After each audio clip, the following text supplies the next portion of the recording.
Kali ini kita akan bedah sebuah gagasan yang jujur aja radikal banget. Ada sebuah kode katanya yang mengatur semuanya, mulai dari sel paling kecil di tubuh kita sampai ke kesadaran kita sendiri. Kita sebut saja kode universal kehidupan. Pernah kepikiran nggak apa sih kesamaan antara, katakanlah, mutasi gen, jaring makanan di hutan, sama kesadaran yang lagi Anda pakai buat nonton ini? Kelihatannya beda banget kan? Satu acak, satu super kompleks, satu lagi ya personal banget. Gimana kalau saya bilang ada satu prinsip dasar yang sama di balik semuanya? Jawabannya ternyata ada. Dan ini bisa jadi bakal mengubah cara Anda melihat dunia. Nah, inti gagasannya tuh sebenarnya simple, tapi sekaligus wow, dalam banget. Intinya, semua realitas, termasuk kehidupan itu sendiri, lahir dari semacam tarian abadi. Tarian antara dua gaya kosmik yang fundamental. Dua dorongan yang saling berlawanan, yang ternyata jadi resep rahasia alam semesta. Oke, kenalan dulu sama dua pemain utamanya. Di satu sisi ada gaya pemisah, kita sebut aja Pi. Anggap dia ini kekuatan yang, ya, memisah-misahkan. Dia yang menciptakan keunikan, perbedaan, individu-individu. Dialah sang pemberontak yang bikin ada bagian-bagian. Terus di sisi lain ada lawannya, gaya penggabung atau Psi. Nah, tugas dia sebaliknya. Dia yang merajut semua bagian tadi jadi satu kesatuan. Dia yang menciptakan pola, sistem, keteraturan. Jadi ini pertarungan abadi. Individu lawan kesatuan, bagian lawan keseluruhan. Biar lebih kebayang, kita pakai analogi ya. Coba bayangin deh si Prohet ini kayak tangan raksasa yang ngambil segumpal tanah liat kosmik, terus mecah-mecahin jadi triliunan kepingan yang unik. Nggak ada yang sama. Nah, di dunia biologi, inilah yang bikin ada variasi genetik, spesies yang beda-beda, dan ya setiap individu yang unik, termasuk Anda. Intinya, Prohet itu sumbernya segala keragaman. Tapi kepingan doang kan nggak jadi apa-apa ya. Cuma berantakan aja. Nah, disinilah si Psi masuk panggung. Kalau V tadi yang bikin batu bata, maka Psi ini arsiteknya.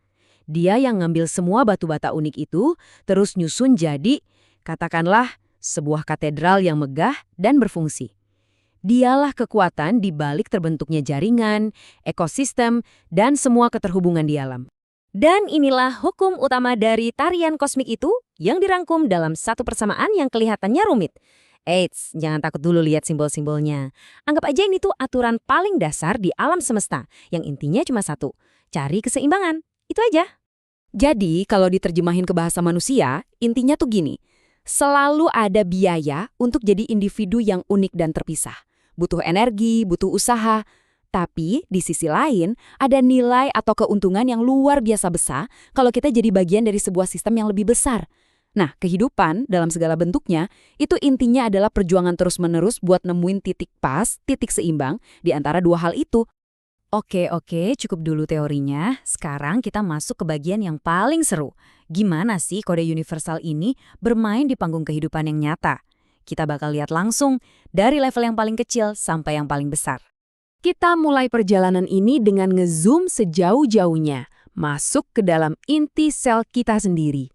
Dan percaya atau enggak, tarian antara V dan C ini lagi terjadi di dalam diri Anda loh, detik ini juga, saat Anda nonton ini.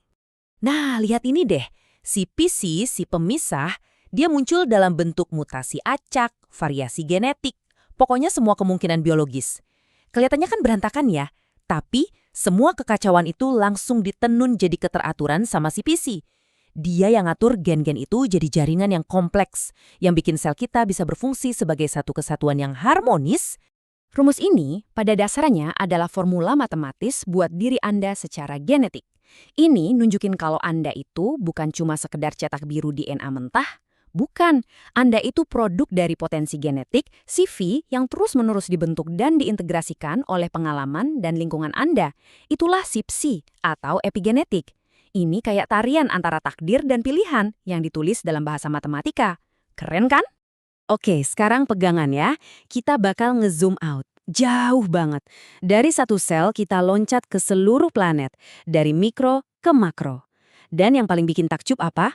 Pola yang sama persis muncul lagi. Coba bayangin sebuah hutan hujan. Nah, si Pi itu kekuatan yang bikin ada jutaan spesies beda-beda di sana. Dari serangga paling kecil sampai pohon paling tinggi.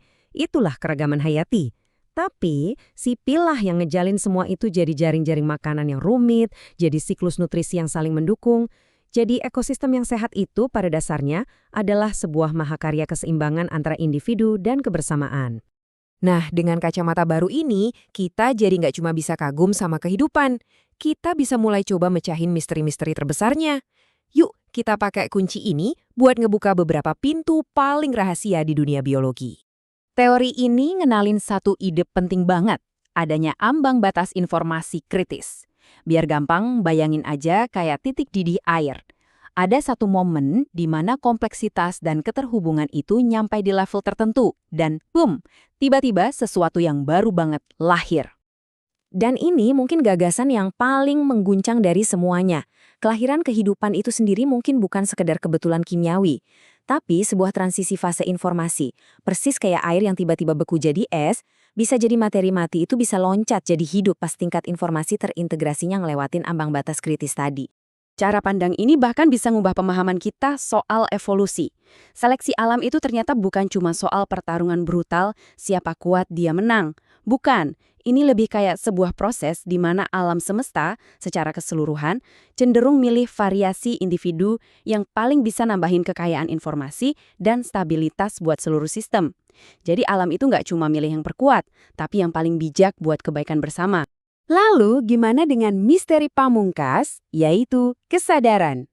Nah, menurut teori ini, kesadaran itu adalah pencapaian puncaknya si Psi, si gaya penggabung. Itulah yang terjadi ketika triliunan bit informasi di dalam otak kita nyambung, terintegrasi dengan cara yang dalam dan nyatu banget. Dan coba deh lihat rumusnya, polanya sama persis kayak rumus genetik yang tadi. Keren banget kan? Jadi si Phi itu adalah aktivitas miliaran neuron di otak Anda yang nyala sendiri-sendiri. Acak, tapi Psi, itulah keajaiban di otak yang nyatuin semua sinyal acak itu jadi satu pengalaman utuh yang kita sebut saya. Dari yang banyak menjadi satu. Jadi kalau kita lihat dunia lewat kacamata informasi ini, dampaknya bukan cuma ke sains. Ini juga nyentuh pertanyaan-pertanyaan paling dalam yang kita punya. Soal makna, tujuan, dan ya, di mana sih posisi kita di alam semesta ini? Kerangka berpikir ini nawarin jalan tengah yang elegan banget. Kehidupan itu ternyata nggak digerakin sama kekuatan mistis, tapi juga bukan sekedar mesin acak. Kayak ada tujuan bawaan di alam semesta ini, tapi bukan dari seorang perancang. Lebih kayak dorongan alami menuju kompleksitas dan keseimbangan yang lebih tinggi. Dan ini bisa ngasih kita dasar ilmiah buat ngejawab dilema abadi manusia. Gimana caranya nyiimbangin kepentingan diri sendiri sama kepentingan orang banyak? Perbandingan ini ngejelasin semuanya. Kalau terlalu banyak fee atau individualisme yang kelewatan, sistemnya jadi egois dan gampang hancur. Sebaliknya, kalau kebanyakan psi atau kolektivisme ekstrim, ya individu jadi ketekan, nggak bisa kreatif. Kehidupan yang sehat, masyarakat yang sehat, bahkan mungkin kebahagiaan kita, itu selalu ada di tengah-tengah, di dalam tarian dinamis antara keduanya. Dan kutipan ini kayaknya merangkum semua yang kita bahas hari ini dengan sangat indah. Inilah inti dari kehidupan. Sebuah tarian informasi. Tarian antara menjadi diri Anda yang unik dan berharga, sambil sadar kalau kita juga bagian yang nggak terpisahkan dari sebuah simfoni yang jauh-jauh lebih besar. Jadi, saya tinggalin Anda dengan satu pertanyaan terakhir. Kalau memang kode yang sama mengatur atom, kehidupan, dan pikiran, kalau seluruh alam semesta ini adalah sebuah percakapan raksasa antara bagian dan keseluruhan, kira-kira pesan apa yang lagi coba ia sampaikan kepada Anda?